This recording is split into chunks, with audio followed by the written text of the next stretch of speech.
Hello বন্ধুরা, আমি next part নিয়ে চলে এসেছি। তো আমি ফ্যামিলি তোমাদের সাথে শেয়ার করছি, দেখে না সবাইকে আমি দেখিয়ে দিচ্ছি। বাবা, মা আর এখানে দিদি আছে, বসে সবাই আছে। আমি তোমাদেরকে সবাইকে দেখিয়ে দিলাম, দেখে নাও। আর এখানে তোমাদের সাথে পেশা পিসি সবাইকে আমি দেখিয়ে দিয়েছি। আমাদের নেক্সট ডেতে লুচির তরকারি টিফিনে চলে এসেছিলো আর আমরা ফ্যামিলির সবাই মিলে ছিলাম।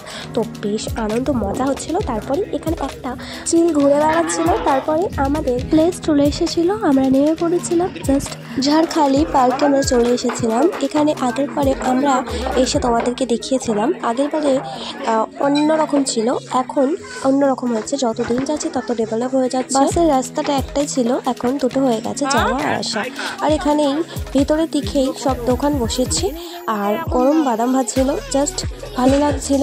তোমাদের সাথে জাস্ট শেয়ার করছি। এখানে কাঠের জিনিস একটু বেশিই আছে, কুড়ির আয়না আছে, তারপর হাতের আছে, চুড়ি আছে, কানের আছে, গলার আছে, পাশাপাশি দুধারে সব জিনিস বসে আছে। তারপর মধুটা ফেমাস, সুন্দরবনের মধু। আমরা পার্কের ভেতর ঢুকে পড়েছিলাম। এখানে এক একজনের টিকিট মূল্য হচ্ছে 30 টাকা করে। 10 থেকে 12 বছর বয়সের বাচ্চাদের 10 টাকা করে টিকিট। এখানে থুতু বা গুটকা বা পানের পিক ফেলবেন না, এখানে ফেললে 500 টাকা জরিমানা হবে। আর বাইরে থেকে খাবার নিষেধ আছে। এখানে প্রাকৃতিক সৌন্দর্য আছে, গাছপালা, তারপর ফুল গার্ডেন। আমাদের কলকাতায় যেমন জু আছে, তেমনই এখানে এটা জুয়ের মতন। কুমির আছে, অনেক ধরনের কচ্ছপ, তারপরে হচ্ছে তোমার বাঘ আছে। তারপরে আমরা দেখে লঞ্চে উঠে লাঞ্চটা করে নিয়েছিলাম। এখানে আবার একটা স্পট চলে এসেছিল। এই জঙ্গলটার ভিতরে একটা গ্রাম আছে, মানে একটা বাড়ি পাবে আর 1 মাইল দূরে আর একটা বাড়ি পাবে। প্রত্যেক বছরে এই গ্রামে একবার হলেও বাঘ এসে মানুষকে শিকার করে। এই জঙ্গলটা একটু ভয়ানক জঙ্গল ছিল। এখানটা সবাই পিকনিকও করে। আর এখানে দেখো গাছের শিকড়গুলো কেমন একটা না, বেশ ভালো লাগছিল আমার, তাই তোমাদের সাথে শেয়ার করলাম। এখানে এই জঙ্গলটা পেরিয়েই একটা ঘর মতন, মানে খড়ের ঘর, আর তারপরেই সরু রাস্তা চলে গেছে। সরু রাস্তার ওপর দিয়েই পাশে গ্রামটা চলে এসেছিল। সত্যি খুব নির্ঝুম জায়গা আর একটু ভয়ানকও জায়গা ছিল। গ্রামের রাস্তায় কোনো লোক সংখ্যাও খুব কম ছিলই না বলতে গেলে। ওই যে বললাম 1 মাইল দূরে দূরে বাড়ি। এখানে একটু ঘুরে আমরা ফটো তুলে তারপরে আবার চলে গিয়েছিলাম লঞ্চে। লঞ্চ থেকে আবার হোটেলে চলে গিয়েছিলাম।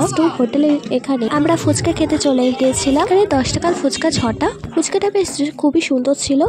তারপরেই আমরা সম্রাট হোটেলে চলে গিয়েছিলাম। এখানে আমি তোমাদেরকে ফার্স্ট থেকে দেখাতে পারিনি, তো আমি যতটুকু পেরেছি ততটা কভার করেছি। সামনেই ডাইনিং টেবিল ছিল 2 তলায়। তারপরে এখানে ডবল বেডের রুম আমরা নিয়েছিলাম, তো সুন্দর। আর এখানে দেখো বাথরুমটাও সুন্দর, বেশ ভালো লেগেছে রুমটা।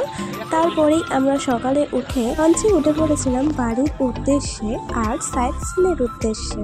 লঞ্চে উঠে বাইরের দৃশ্যটা কত সুন্দর সকালে, সেটা তোমাদের সাথে আমি শেয়ার করেছি। তারপরে আমরা চলে গিয়েছিলাম সজনেখালি চলে এসেছিলাম। আর এখানে বোট ভাড়া আর এন্ট্রি ফিস হচ্ছে তোমার 280 টাকা করে এক একজনের। চলে গিয়েছিলাম রাউন্ডটার ভেতরে। আগেরবারে যখন এসেছিলাম বাট কিছুই দেখতে পাইনি, এবার আমি কিছুই দেখতে পাইনি। তো তারপরে ভিতরে চলে গিয়েছিলাম। তার ভিতরে যাওয়ার পরে দেখি এরকম একটা বড় অ্যাকোরিয়াম করেছে। অ্যাকোরিয়ামের ভেতরে 2টো কচ্ছপ ছিল। আগেরবারে এইগুলো কিছুই ছিল না, এইবারে নতুন করে হয়েছে। আর কচ্ছপ দুটো খুবই বড়, দেখতে ভালো লাগছিল। তারপরে এই টাওয়ারের এখানটা আমরা এসেছিলাম, বাট টাওয়ারের ওপরে ওঠেনি। আগেরবারে যেহেতু এসেছিলাম, আর টাওয়ারের ওপরে উঠে বেকার কিছুই নেই। তারপরে এখানে পাশাপাশি পাদর কুমির আছে, তো অনেকগুলো গাছ ছিল। বাট আমি একটুখানি ভিডিওটা করেই তারপরে আমাদের লঞ্চ রেখে নিয়েছিল, লঞ্চে উঠে গিয়েছিলাম। তারপরে লঞ্চে ভিতর থেকে বাইরেটা কত সুন্দর, বন জঙ্গল মাঝখান দিয়ে আমরা যাচ্ছিলাম। তারপর হরিণ দেখতে পেয়েছিলাম, বাট বাঘ দেখতে পাইনি। তারপরে আমাদের বাড়ির উদ্দেশ্যে রওনা দিই। পাশাপাশি দেখো কত লঞ্চ ছিল।